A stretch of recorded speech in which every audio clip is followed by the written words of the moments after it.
A side, B side, what side are you on? Well, hello, because that's become a thing now. So I feel like I have to do it every time. Hello. Hello. Welcome back to the A Side, B Side podcast, your definitive home for Mrs. Doubtfire Sounds. We're not going to break down the movie. We're not going to talk about it. We're just going to go, hello. Hello. Oh, my goodness. So how's it going this week? It's been good. I had a big family event this last weekend. Grandma had passed away, so we had everybody back together. And it's actually been really cool that that side of my family doesn't get together very often. And now we've all gotten together twice in 6 months, which is, I don't think has really ever happened since we were all like children. Mm-hmm. And I'm not even sure if it happened then, because it was usually like we saw each other like once a year at like Christmas or Thanksgiving or something at Grandma and Grandpa's house. So it's been really great to see everybody. It has been eye-opening in that, like, you especially because my cousins, we only saw each other once a year. Mm-hmm. So I've got 40 years of maybe 40 days worth of information. Wow. And so you make assumptions based on this very limited information, and then you actually hang out with people and you're like, okay, some things that I assumed were like, you're still a very nice person, but also like you have a totally different sense of humor than I expected, or you may have hobbies and things that I have never heard of because I haven't seen you more than one day out of a year for the last 10 years. So right. That's been really cool. And I hope, and it's not fair because everyone knew I'm the oldest grandkid, and everyone knew it's not going to be me that plans the next family reunion. So unfortunately, my cousin Rachel, who is like barely younger than me, a couple of months, but is much more efficient, and it's going to fall to her probably to get everybody together. Because the best part also of this is to see my mom and her brothers and how they've been dealing with Grandma and Grandpa, moving them from their home to assisted living, and then now over the last 6 months dealing with them passing away and the estate and all of that stuff.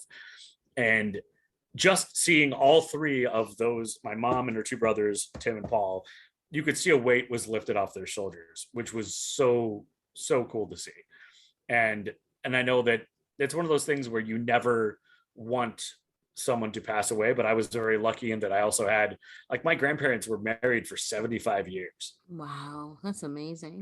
I mean, I think it's actually longer than that, because it's something that was like 75, 76 years, but still, like, when you get to that level, like 1 or 2 years, you could fudge on the numbers because it's just insane.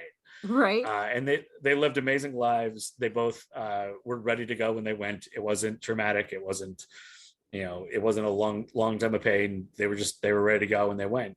But to see, like, you don't even realize how stress can physically affect you. Mm-hmm. But just to see both my mom and both my uncles, they look like they had, like, literally had something taken off of their backs.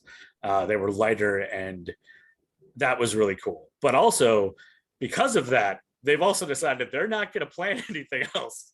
So it's fallen to the grandkids. Mm-hmm. So that's why it's on Rachel now. She's gonna have to send out the email or the text about the next family gathering, because my mom's generation is like, we're good, we're done, we're the grandparents now. You guys come visit us. So it's on us, and I'm not going to plan it. But it was a really good week. Also, like, Wichita, way cooler little city than I thought. I've now been there twice in 6 months. I don't know. In my brain, I was expecting way more like cowboy hats and just, cows roaming the streets and things. But when you're in a suburb in a major metropolitan area in the US, you could be in any state and it's kind of the same. Yeah.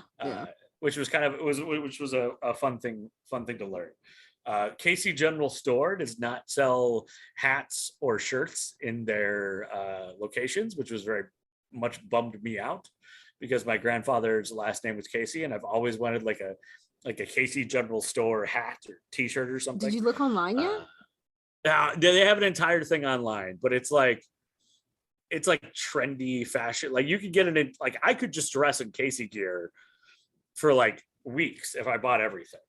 But there's something about just like buying the, 10.95 trucker hat in the truck stop that feels more genuine. But I will probably, I definitely will get something. They do have a cool website, so there's a lot of options, just like any corporate website. I think they could do it with a little bit more interesting stuff. Like I may suggest to Casey General Store Corporate that they hire you, because I'll be honest, our merch is better.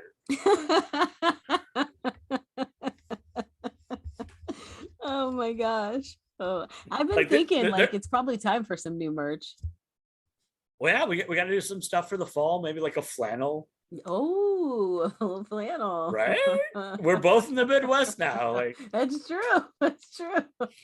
I hear all the cool kids wear flannels. What happened with your brother? You said you had a fun story about your brother. Oh, so remember the last time I went down to Wichita, I had like the horrible experience with the planes, trains, and automobiles. And I got down there so easy this time. I flew, it was great. It was an 1.5 hour long flight. And by that, I think literally from leaving the gate in Minneapolis and getting to Wichita, it was an 1.5 hours. So probably like 40 minutes of that was like taxiing, because it felt like we got up to the top and there was just enough time to give everybody peanuts, and then we came right back down. So it was super simple. And then my poor brother, who was coming, and he had a connecting flight in Denver, and he was delayed leaving home. He was delayed in Denver. There was like thoughts of like not being able to make it into Wichita. Then he finally got in at 12:30 at night. Ooh. And one of the reasons, and we were sharing a hotel room. So he rolled in, and like literally our entire conversation was like, I was sleeping on the pull-out bed on the couch by the door, and the door opens up and makes all the noise in the world. So I pop up, I'm like, ah, and he opens the door, and I'm like, hey. He was like, hey. And then that was it. Then I went right back to sleep. That was our entire conversation after not seeing each other for like 5 months. It was, hey, hey. It was like basically just the two most stereotypical male brothers. Yeah. Yeah.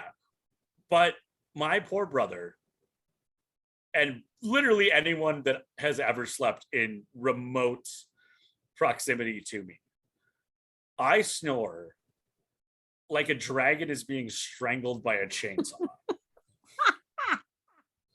It's really, really bad. This is why I try to go to sleep last. Like I've always been the guy that like stays up later. And then like because I'm like, if you can get to sleep, then it's less likely that I'm gonna wake you with my snoring. Now, if you wake in the middle of the night, that's on you. But I will let you get to sleep first, and then I will start snoring. And he got in after he had been delayed like 6 hours total between the two airports. He'd been told like he wasn't going to make it like 4 times. And so he gets in and he just wants to go to sleep. And then I am sawing logs all night long. And I don't think he slept at all. Like he said he kind of passed out at like 4 a.m. Oh my God. But then my alarm went off at 6:30 because I was like, I gotta get the free buffet in the lobby. So it was like I felt so bad, but I was like, all right, well, tonight, the second night, I just stayed up as late as possible. I went to bed at like 3 a.m. and I slept from like 3 to 7. And then I got up and like decided to go to the world's tiniest pool, because the pool was literally like 10 yards long. So it was bigger than a bathtub though. Yeah, barely. Like you could do like three strokes of the breaststroke and you're from one end to the other. And I was like, well, I'm gonna get so many laps in. But I think he slept better the second night. I did tell him, because I thought that I would have video evidence of how bad I snored. So I said, Andrew, please record me. Like if you wake up, I've never heard myself snoring because obviously I'm asleep. I've been told that it's awful, and I have sleep apnea, so I just stop breathing sometimes. And I mean, like I didn't realize I had sleep apnea when I was like a little kid, but like at sleepovers in like 5th grade, I had friends like shaking me awake because they thought I had just stopped breathing for some reason. Oh my gosh. Because I had, yeah. So this has been like a lifelong thing. So I asked him, I was like, Andrew, please. It sucks that you're not going to get any sleep, but let's make some while you're omelets out not of these eggs. sleeping, you might as well. like get video of me so we can just completely troll me on the podcast. And then evidently I did such a good job of waiting for him to go to sleep and letting him get into REM before I decided to start, the Snore Symphony, that he didn't wake up and didn't record me. So I was like, I had texted you on before the second night thinking we're gonna have video that we'll be able to play. It'll be like, it could be our new theme song, because God only knows what it sounds like. He said he's never heard anything like it. So I was very disappointed. So now I'm just probably gonna have to like record myself, like set up a camera and see if I can get audio of my horrible snoring for the next one. But I was a little disappointed. I'm glad he slept, because he clearly didn't the day before. But I thought we were gonna have like so much more audio to play with. Now that's funny. Poor Andrew, but at least he got some sleep. Yeah, he got some sleep. It seems like, I don't know. And also, like, I felt bad because he kind of offhand mentioned it when we were like talking to everybody at the funeral. And then I just decided to take ownership of it. And so I just started talking about it like every time, because they're like, oh, so you guys get in late. How did you sleep? I was like, well, he didn't sleep at all. Because I snore like a dragon that is sitting on a thing of gold. Oh my gosh. No, that's funny. Yeah. I don't know if you will watch this or not, because I can't remember. I know you're not into scary movies, but I know you do like some kind of like sci-fi sometimes. Hulu just dropped their brand new Predator prequel, and it's like Prey. In the seventh, and it's actually, they just came out and said it's been their most watched debuted show, movie, whatever, of all time. And I watched it on Sunday. I mean, I was pretty impressed. The dude that plays the Predator, 6'9". Jeez. Yeah. He doesn't drive a compact. No. 6'9". He's not sitting in a smart car. But it was very interesting to see this take of the Predator. And Predator is one of those that I do enjoy. Like, it was, and I think we've talked about this, like there were so many movies that I first experienced as a kid by convincing my friend Matt Johnson to describe the entire movie to me, scene by scene, during various recesses, because I couldn't see it because I was not allowed to see like violent movies or like R-rated movies. So I would make him like recount the entire, like everyone else is like playing tag or playing like cops and robbers or cowboys and Indians, and Matt and I are out there like reenacting the entire plot line of Predator.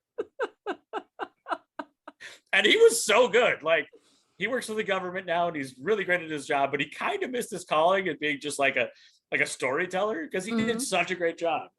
And so I first saw Predator on the playground, as retold to me by Matt, but then I finally get to watch it in like junior high, and oh, so good. And literally, it is the only movie that I know of that contains two future governors.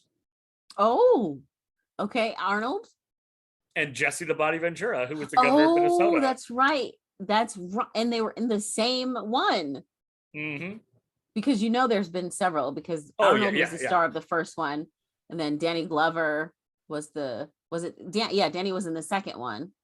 Yeah. And those two I accept. Predators was good, but flawed, because kind of did it like almost like a Hunger Games thing, where like drop all these guys on they were kidnapped from Earth and sent to this foreign planet, and then hunted. I do not stand by any of the Aliens versus Predator nonsense. No, I don't either, but I'm not an Aliens person, so that could be part of it too. I mean, I love Alien. I love Aliens. Like, I was at the MLS All-Star Skills Challenge last night, which is here in Minnesota, and a friend of mine got tickets and didn't want to go and shared them with me, so I went. But there was a guy who had this camera, but it had the full-on like back thing, just like they do for the Marines in Aliens. It's like wire suspended to like help you keep the camera steady, but that's how they carry these giant like machine guns. Mm-hmm. And so the entire time I'm walking on, and I even like, we were 2 rows away, and I so wanted to ask the guy, I was like, can you just say for me, like, I'm gonna get my phone out, can you just say, they're in the walls, man, they're in the freaking walls. Oh yeah, that's man. Okay, what about The Predator that came out in 2018? I don't think I've seen that one, honestly. After the Predators versus Alien stuff, I just kind of like checked out. Yeah, And this is the first one that's really interested me, but because they're doing something different, it's like going back old school, yeah, and it's not just going to be like guys with machine guns fighting. It's an entirely different like what if sort of scenario. And the one cool thing about the Predators is that they like in every movie there'd be a spot where like they could kill somebody, but they didn't think they were a threat or they didn't think it was sporting, so they didn't. mm-hmm. So like they're not just going to show up and fighting anybody that are using primitive weapons and then like just be like, we've nuked you from space. Like Yeah. it's going to be like fighting them on their level, which is kind of cool. So that is something I am interested in seeing. And the star is a female, which is totally new. I mean, of course, the Alien franchise had that with Sigourney Weaver, but in the Predator franchise has not had a female lead at all. So it's pretty cool. And even if they have female characters, it's in one of those like ensemble things where there's like 30 people and they're just getting knocked off left and right. Yes. It's not in the same. I mean, I still think that the Ripley character is so important from a cultural and also like cinema. It's messed up that we had two of the best sci-fi heroines ever in the early, like late 70s, early 80s, with Sigourney Weaver in Alien and Linda Hamilton in Terminator. And then like we were then told that we can't have female leads in action movies because they won't work. So I will say, watch it. If you are a Predator person, I think you will very much enjoy this. That's all I got. Oh, no. One more. The most hated man on the internet. And I don't remember this guy. Hunter. Oh goodness, what is his last name? I can't remember. Anyway, there was a website in the early 2000s. Is Anyone Up? And it was a revenge porn website that like blew up. Oh, really? It blew up. And I can't believe that I don't remember the guy that was the creator of the site. But it was wild because he went so viral when viral was just kind of taken off with his content, and like he just was an utter douchebag, just a complete and utter douchebag. Hunter Moore is his name, and he is the self-proclaimed professional life ruiner. So watching, from the start of that website and how it impacted so many different people's lives, finding out that their photos are on the internet, and it's photos that they didn't even send to people, but to get, I'm not going to ruin that for you, but you've got to watch it. It's good. It's 3 episodes. It feels like that's one where I'm gonna like throw stuff at the TV. Yeah, you probably will. You're gonna scream, you're gonna yell, you're gonna punch the air because this dude is such a douchebag. Yeah. But anyway, there's a lot of them out there. Yeah. Oh yeah. But that's all I got. I finished up watching Blackbird, which what'd you think? I thought it was so good. Yeah. From a pacing standpoint, I felt like they just like wrap things up too quickly. Mm-hmm. Like everything happened so quick. But that also like led to like for so much of the episode, you're like in like, is it like he's screwed? He's not gonna get out. Like they're running out of time. And I'm like, oh, okay. Then like they figure it out at the end. But I thought it was incredibly well done. Paul Thomas Hauser is his name. Mm-hmm. Super creepy. Never want to hang out with him. I'm sure he's a great guy, but he's so good at playing just a super bad dude that I don't know that I could ever separate him from the character, which is not fair. I mean, that sucks for him. He's probably gonna like go to Burger King and people are gonna throw stuff at it, but he's so good at playing a bad guy, and I thought Taron Egerton did a great job. I love that after 2 episodes I didn't realize it was a true story, so I was really hoping for a season 2. Yeah, it's not gonna happen. Not gonna happen. That's not going to happen. But I thought it was very well done. I also, was rewatching Midsummer Murders again, as I do every summer. And they're so good. So many great cameos. Yeah, I don't think I've watched much because of the traveling to Wichita and everything. And I thought like, oh, I'm gonna get on the plane. I'm gonna like be able to watch the free movie, right? Mm-hmm. No, this was a plane that did not have TVs in the seats Because the flight was so fast. because it was so quick. And like it was fine. It was a very comfortable plane, but I just was like, oh, there's no TV there. So I kind of had that moment where I thought I was gonna work on the bus, and I got on the bus. There was like no Wi-Fi, no outlets, no TV tray. I was like, oh, okay. Maybe I shouldn't make assumptions, but yeah, it's been good. It's crazy that we are in the second week of August already, and like people know. are talking about school coming back in a couple weeks. My oldest is going to school in like next week. They start already, which feels insane. So Yeah, they summer start is schools over. here too next week, and it's like, gosh, it's still like 100 degrees outside. Yeah. Well, when I was a kid, we got school called off for heat because one, they didn't want kids standing outside waiting for buses, and two, none of the schools were air conditioned. So Mhm. in Little Seward, Nebraska, I had more school days in my life. I'm not sure if I remember correctly, but I remember more school days called off when I lived in Nebraska, going to school for 3 years for heat than the other 19 years that I had was in Minnesota for snow. Oh my gosh. I mean, because you can plow snow, you Mhm. can't plow heat. Can't plow heat. No, Well, are you ready for this week's episode to jump I in? am ready. All right. So last week, we did our little swap. So Mm. basically, I did the movie. I know it was my idea, and we talked about The Last Dragon or whatever. And you had the incredible story of Marceline Harvey Marceline. But originally, when I proposed the idea of our swapping, it was because of a different movie. And when I started to look into this movie, I realized that there was a true crime kind of attached to a person in the movie, not like the movie itself, but the main Okay. person in the movie. So I was like, oh, I got to save that. So that's the story that we're going to do this week. This week, All we're going right. to be talking about actress Lana Turner. Ooh, okay. Uh-huh. She was born Julia Jean Turner on February 8th of 1921. In Idaho, in Wallace, Idaho. It was a very small mining community in the Panhandle region. She's an only child. Her dad was a miner, John Virgil Turner. He was originally from Montgomery, Alabama. He was of French descent.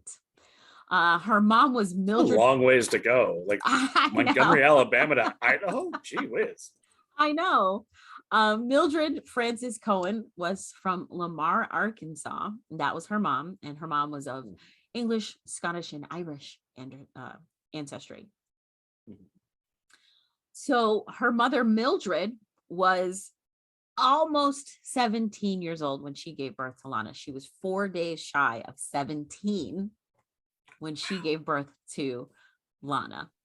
17.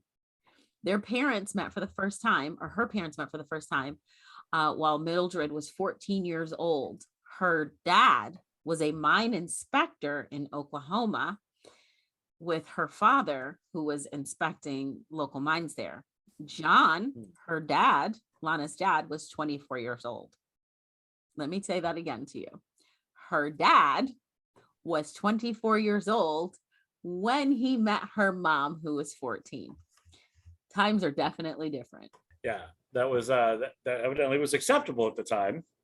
Not quite. I mean, obviously it happened, but her Mildred's dad was not happy about the courtship. He did oppose to it, but the two ended up eloping, and they moved west and ended up in Idaho.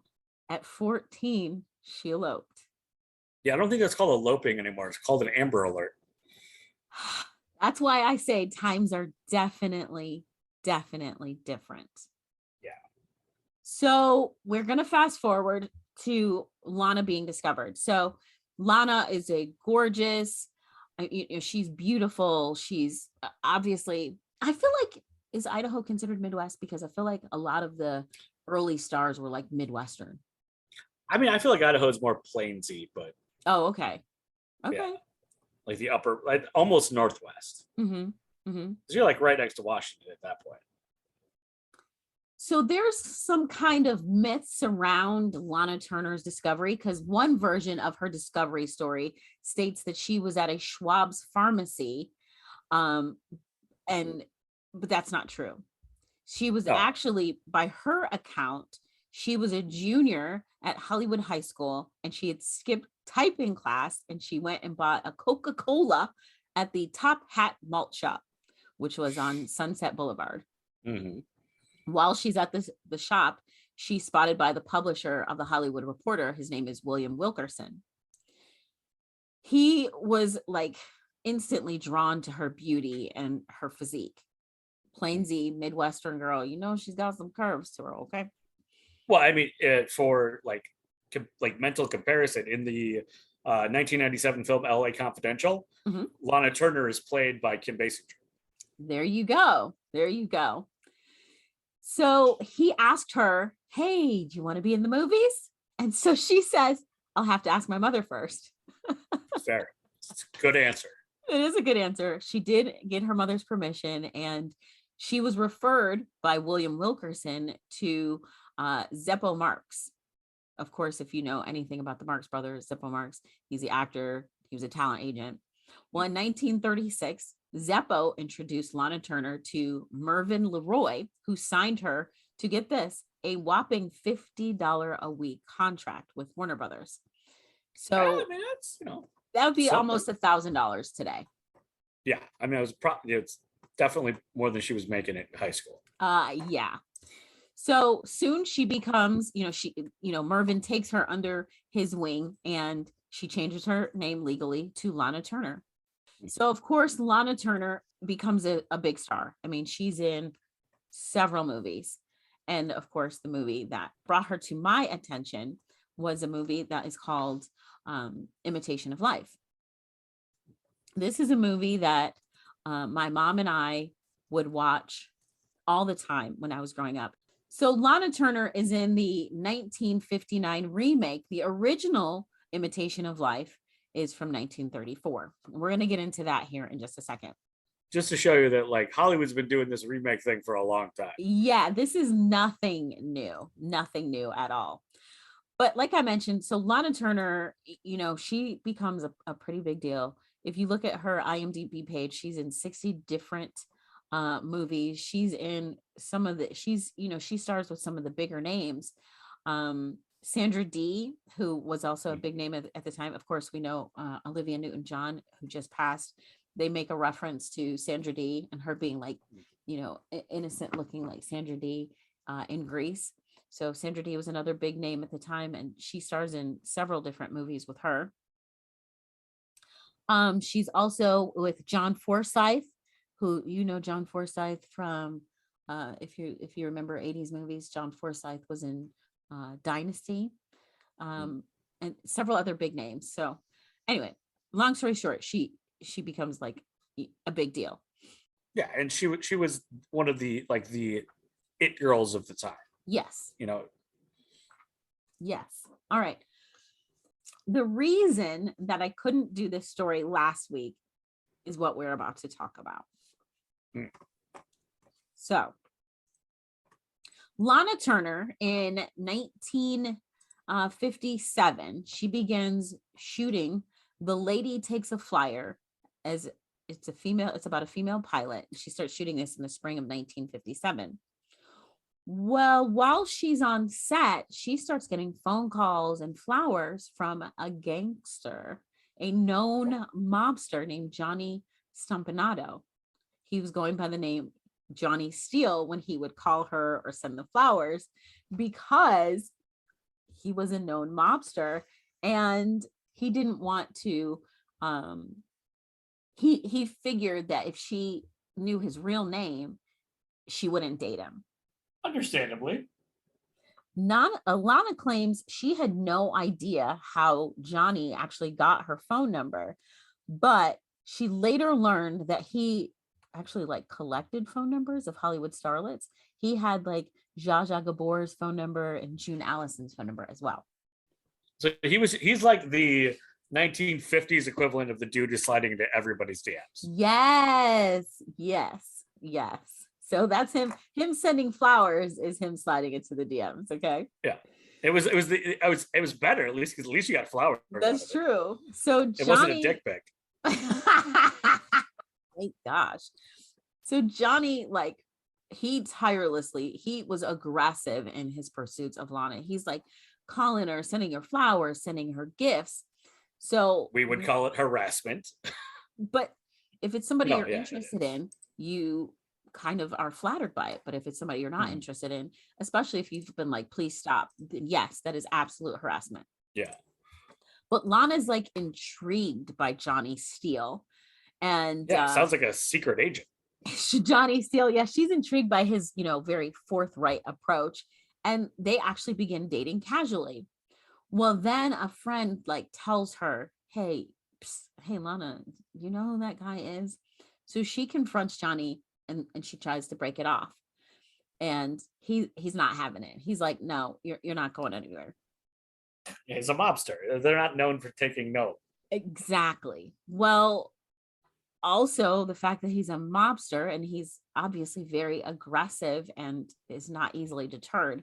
They have quite a turbulent relationship over the next year. It gets really violent.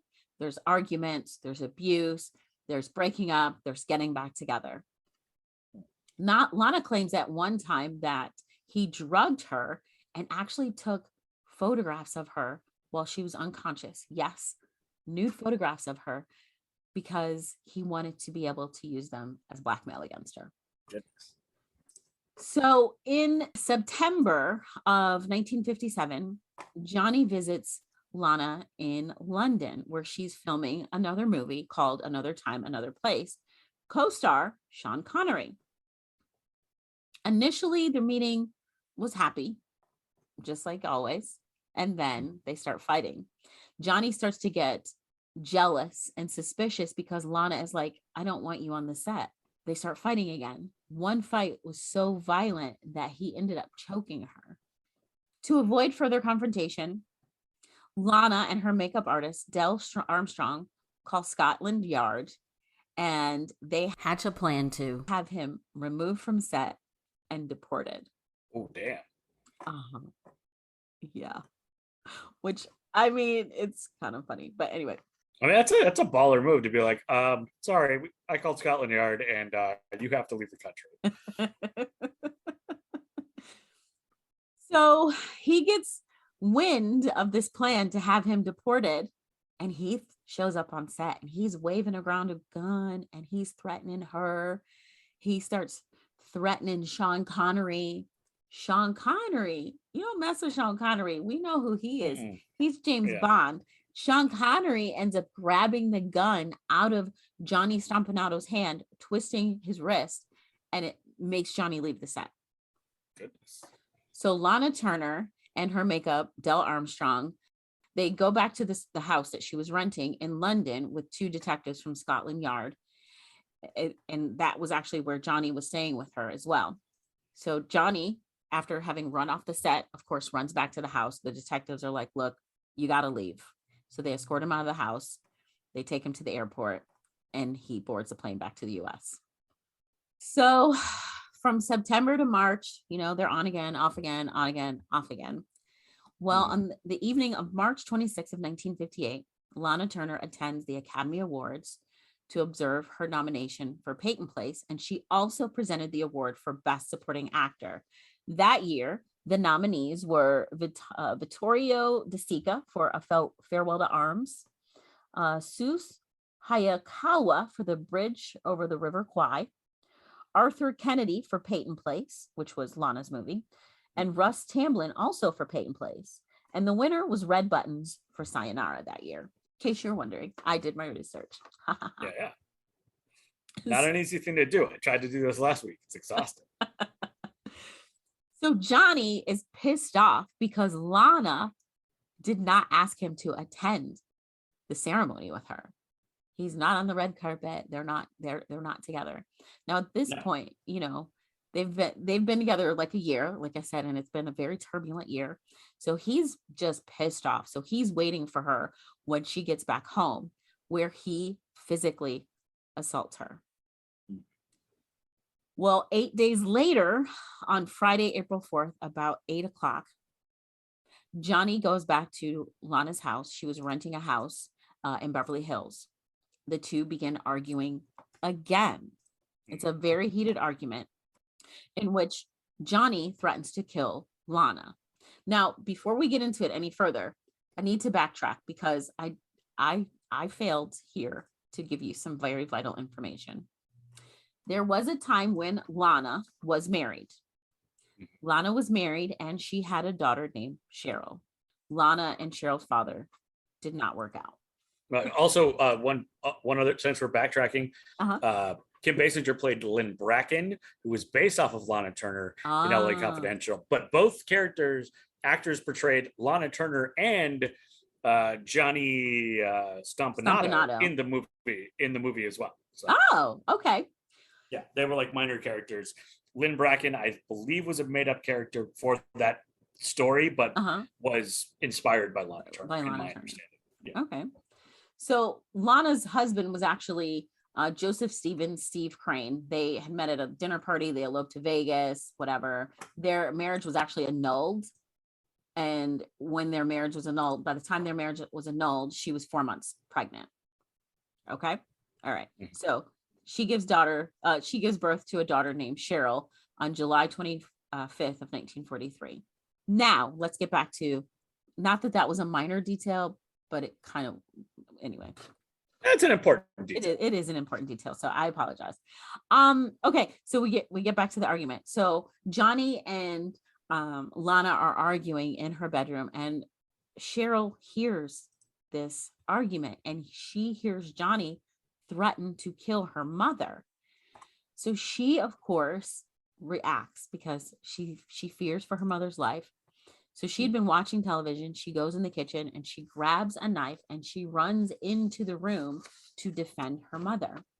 When Cheryl was talking about the incident in 2012, she said, "There's a knife on the counter. I picked it up. I ran back upstairs. Her door suddenly flies open. I see Johnny coming toward me. He's got his hands up. I raise the knife and he walks right into it. He looked at me and he said, 'My God, Cheryl, what have you done?'" That was according to an interview she did on CBS 48 Hours. So according to Lana, Johnny dies at the scene. She testified that she initially believed that Cheryl had just punched Johnny, but then she realized he'd been stabbed when he collapsed and she saw the blood on his shirt. Cheryl immediately called her dad, Steve Crane, after putting the knife down on the table. Lana calls a doctor who, as soon as he gets there, he tries to revive Johnny Stompanato with an adrenaline injection, but it wasn't successful, and he ultimately declares Johnny dead at the scene. An autopsy showed that Johnny's cause of death was a single stab wound that penetrated his liver, portal vein, and aorta, and it resulted in a massive hemorrhage. So, I mean, the stories line up. It was just, like she said, it was just the one stab, but that was all it took. Well, I mean, makes it, you hit the right spot. I mean, how many times we hear about all these people getting stabbed multiple times, but sometimes it only takes one. Sometimes it only takes one. Well, because Lana is, a big deal, she's famous.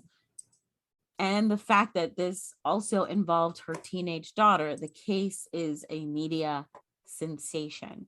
More than 100 reporters and journalists are at the trial on April 12th. It was April 12th of 1958. It was an inquest. It was described by attendees as, quote, near riotous.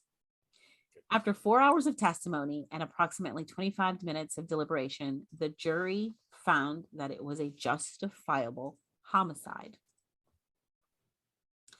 Cheryl ended up in the temporary custody of the court until April 24th, when a juvenile court said that they did have some concerns over her receiving proper parental supervision.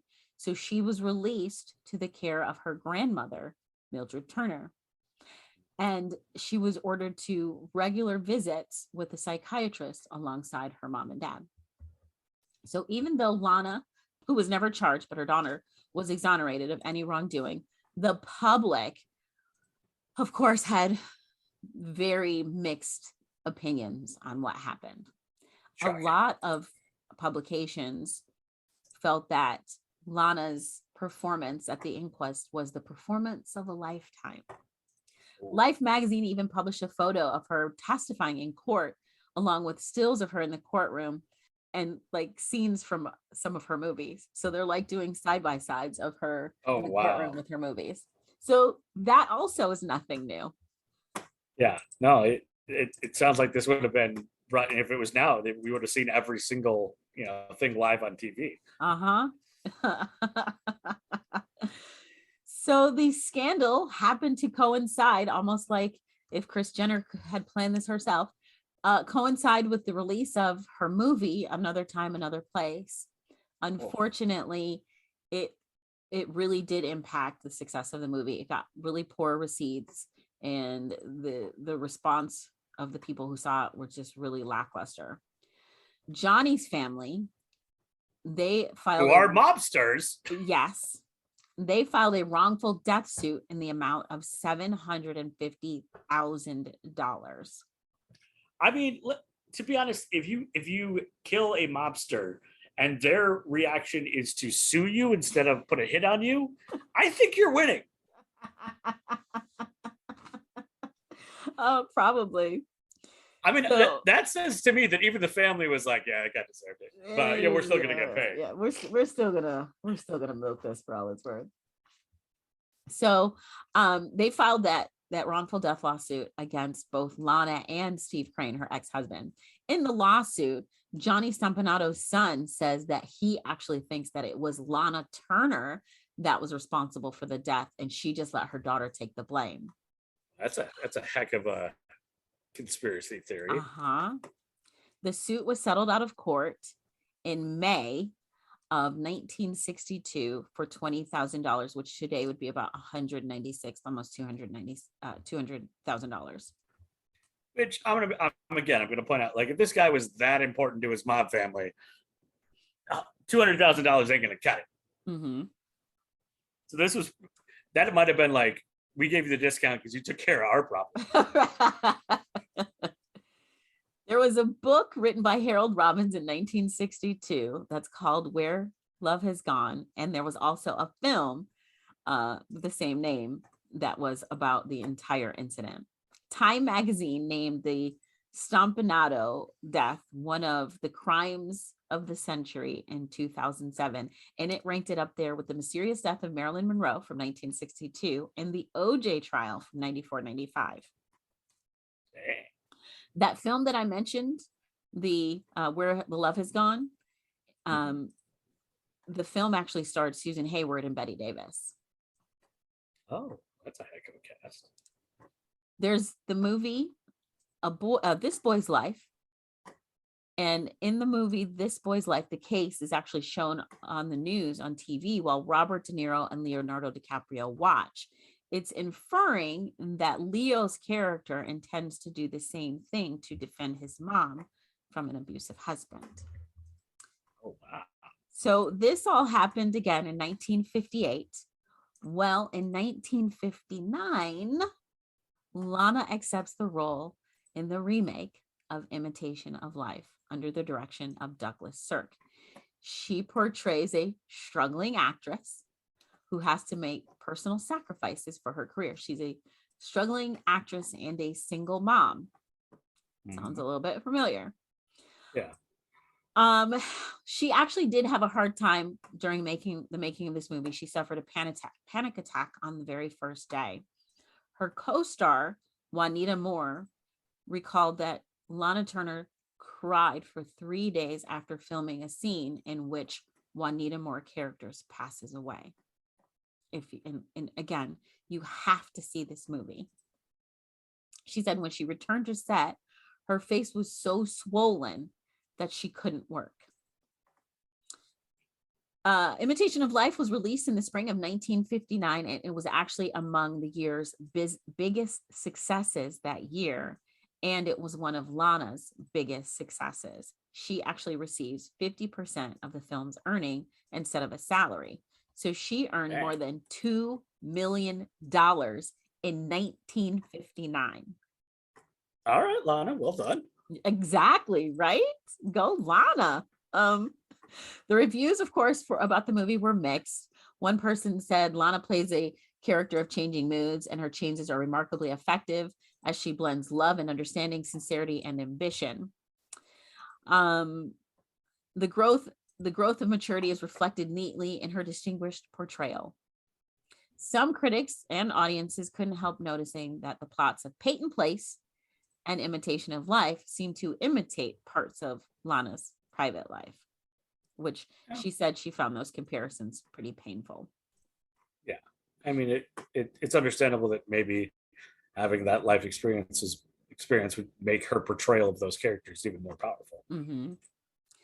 So if you have not seen Imitation of Life, again, an aspiring, struggling actress, single mom, takes in an African-American widow who has a mixed race daughter that is desperate to be seen as white. Now think of this in the time frame in which it was released, in the 50s, and everything that's going on. And it's still a movie. It's a great movie. It's gut-wrenching. There's loving parts, there's heartbreaking parts, there's gut-wrenching parts. I have the part of what made me think about it was I was doing exercises and I looked over and I saw the videotape, and I was like, I've got to order this on DVR because I don't have it on DVR. Wow. Yeah. Is it available anywhere to watch? It is on Prime Video. You can rent it or buy it for $3.99, and I highly recommend it. I do not think you'll be disappointed if you rent it. Like, again, I said it's one of those that my mom and I watched together all the time. I'm kind of shocked it hasn't been made in. It's been 60 years, and they remade it twice in like 25 years, and then no one's remade it since. I know. It feels like it would be like, clearly we're still dealing with a lot of the same issues. Yeah. So that kind of shocks me. Right before the release of Imitation of Life in the spring of 1959, Lana was cast as the lead role in Otto Preminger's Anatomy of Murder, but she walked off set over a wardrobe disagreement, and she just walked out of the production. Instead, she took a role as a disturbed socialite in the film Portrait in Black. She was opposite Anthony Quinn and Sandra Dee. Again, she works with Sandra Dee, who plays her daughter, a teenage daughter in Imitation of Life. So they, work together several times. And it was actually a box office success despite bad reviews. Lana Turner passed away in what year do you think, Adam? All right. So I'm going to say 95.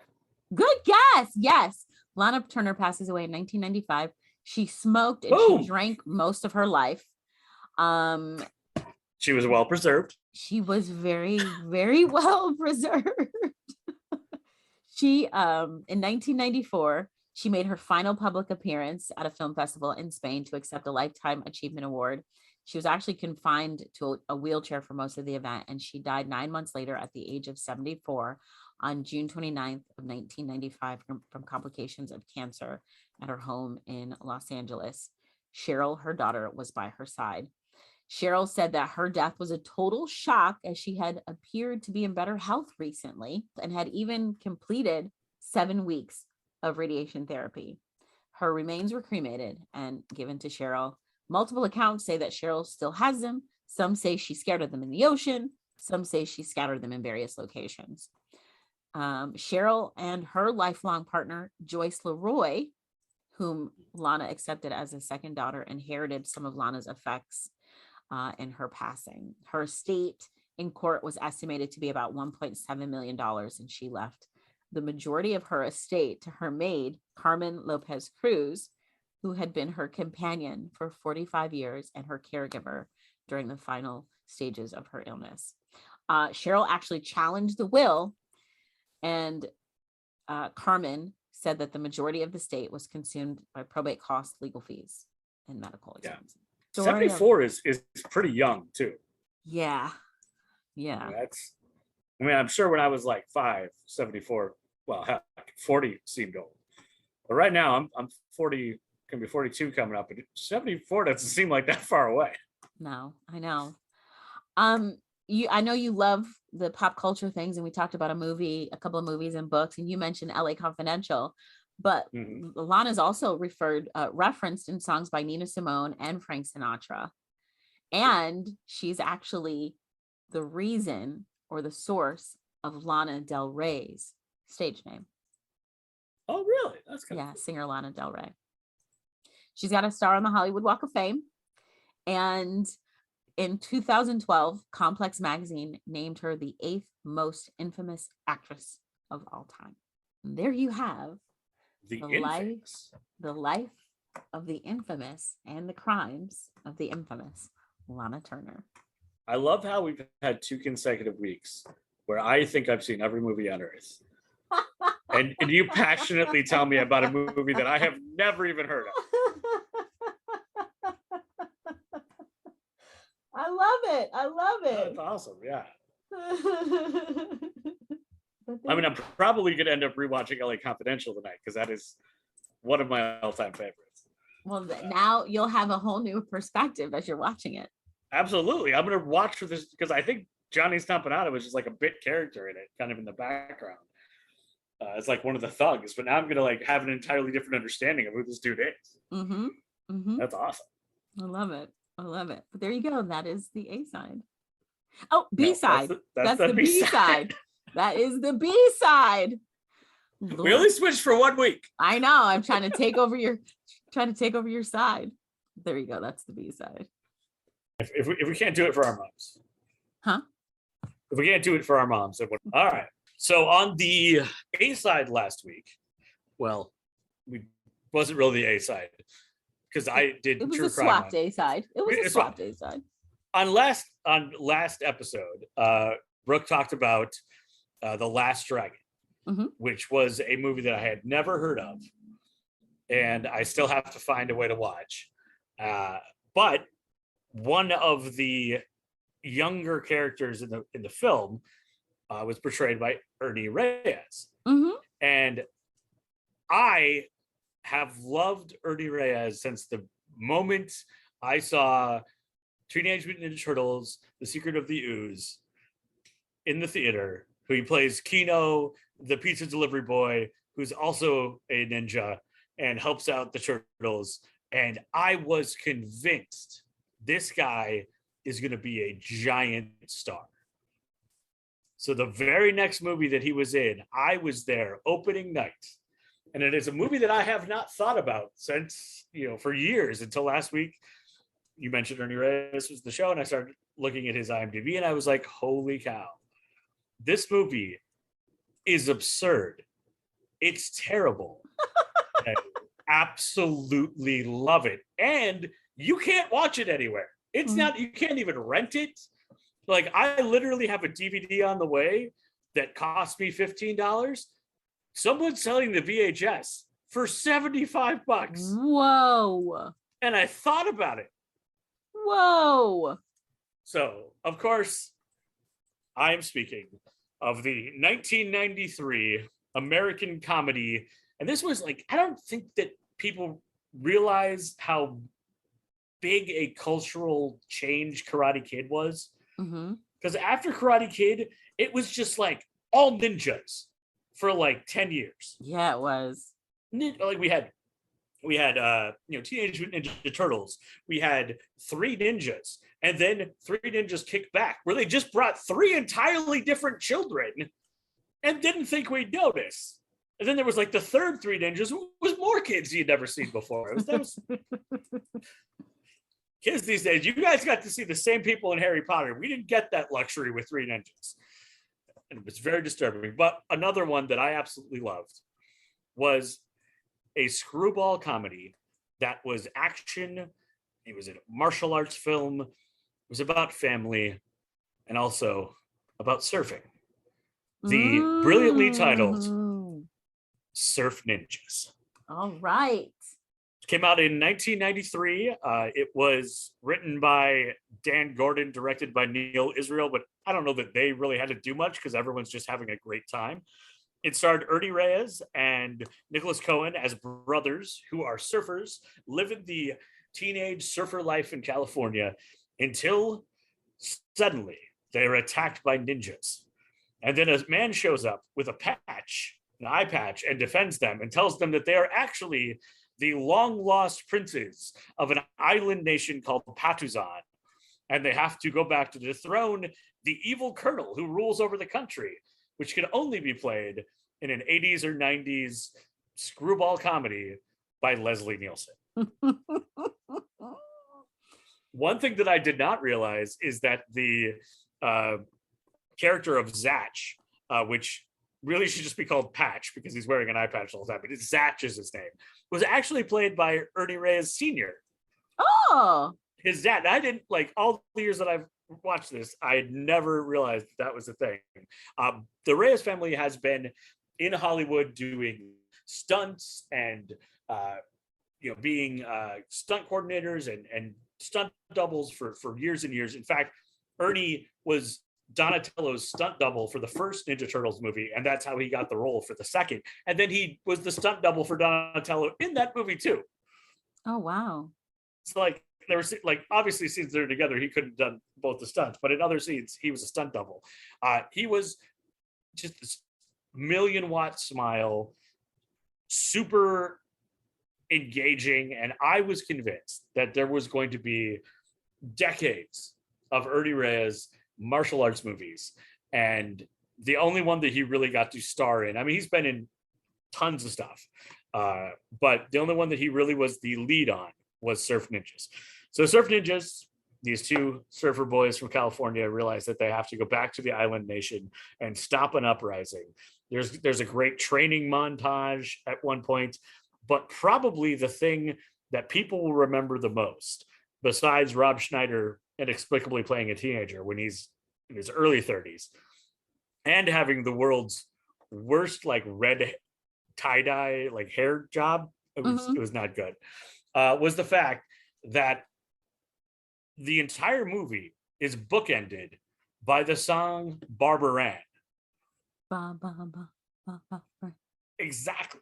So they sing it at the beginning, and at the end, after everything, the monks at the place are singing it as well. It is a ton of fun. However, I was a little surprised to learn, and I guess I don't know why I was so surprised, but this is a theme that is happening with so many movies that Adam loves. The reviews were not great. In fact, its current tomato meter score is 11%. Ooh. Which is really low, like super low. I mean, the audience score is 68%, and that feels a little bit more legitimate, but it was not well received, and it made no money at all. The total box office gross, the first weekend, they grossed $2 million and came in 12th place. The total gross was under $5 million. Ooh. So that does answer the question of why it was not, there were no sequels, and maybe why Ernie Reyes has now become the box office star that Adam, at 12 years old, was absolutely convinced he was going to be. It is a lot of fun. It's very silly. Tone Loc shows up for a while as a cop, which you're not expecting. It's got a lot of action sequences. I've actually read reviews back that I found online from the back in the 90s where people were actually complaining there wasn't enough surfing. They felt like there weren't enough surfing scenes to actually call it Surf Ninjas. I was like, this very strange thing to decide you're angry about. But they do surf in the movie. They surf at the beginning. And in fact, the invasion of the Castle Island, where Colonel Chi, played by Leslie Nielsen, sorry, it is the only way that they can get there is via surfing. So in one of those classic action comedy movie montages, the two kids suddenly teach like 500 people how to surf in like 25 minutes. and then they surf and invade the country. It is very slapstick. And it has this weird tie-in with the Sega game, like Genesis Game Boy system. So it was the Nintendo Game Boy. Sega Genesis had a different name for their handheld, but it was their Game Gear, Sega Game Gear. Okay. And in fact, Sony, and I did not realize this until I was doing research for this, I was totally snowed by this, and I had the wool pulled over my eyes as a kid because I remember how cool it was that the Game Gear was involved in the plot device. The character played by Nicholas Cowan, who is Ernie Reyes' character's little brother, has a Game Gear, but it also tells the future. And he can like see what's happening. And so on the game, he can fight guys and it'll happen in real life. And that was all put in there by Sega, who funded the movie because they wanted to develop a video game based on the movie. But because the movie was delayed for 2 weeks due to some reshoots or something, the video game actually came out before the movie. So from what I could find, this was the only time that a video game based on a movie came out before the movie. Even though that the video game was only based on the movie, it wasn't a video game before it became a movie. Okay. If you follow me. So it was basically a giant advertisement for Game Gear. Right. It didn't do anything other than make 12-year-old Adam really want a Game Gear that I was never going to get. And in hindsight, I think that is probably one of the few systems I have not found a way to own. Because I could not buy video games or a console set or a Game Boy until I was like 18 years old. And I pretty much bought everything that I wanted except for a Game Gear. And I've totally kind of forgot about it, but I'm probably going to end up on eBay later tonight trying to find the Surf Ninjas Game Gear game and a working Game Gear so I can play it. It was kind of brilliant and they were trying to sell it that way, but it didn't work out. The movie is super silly and slapstick and just the exact thing that a 12-year-old boy would be into. And that's why I think I loved it so much, because I was the absolute target demographic, having loved Teenage Mutant Ninja Turtles and thinking that Kino was going to be like the fifth turtle and be a part of it going forward forever. And then they really didn't ever do anything with that character, which is wasted opportunity in my opinion. But the sad part is, it is not, as I mentioned, streaming anywhere. You can't rent it. You have to buy a DVD off of Amazon for $8 or buy the VHS for $75. But as we have seen before in the history, we're at 105 episodes now. Yep. Sometimes when we put things out there into the ether, stuff will happen. Like first time, it has happened several times. It's happened. So I'm putting it out there. There is no way that the rights to Surf Ninjas cost anything. I mean, it lost. Its budget was 6.5 million. It made 4.9, not including like all the marketing costs and everything. It lost money. So some streaming service has got to be able to call up New Line Cinema and said, hey, give us the rights to Surf Ninjas. It'll be a great fall movie. They'll have people, Cobra Kai is a big thing now. Like, where they come like third season's coming up, fourth season, like fifth season. Fifth, yeah. It's made a complete revival. We just had Shang-Chi this time last year. Like martial arts are kind of coming back with the new Kung Fu series on the WB. It seems like a wasted opportunity where you could spend virtually no money and add this very strange, very fun, very silly slapstick action comedy to your streaming repertoire. And I hope that by putting it out there, that within the next couple of months, we'll all be able to watch Surf Ninjas at home. And then we'll start dealing with getting 3 ninjas on there as well.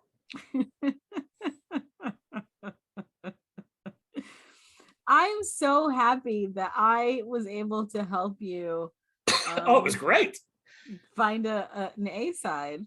Because last week your reaction was so great when you were looking at the cast. You were like, what?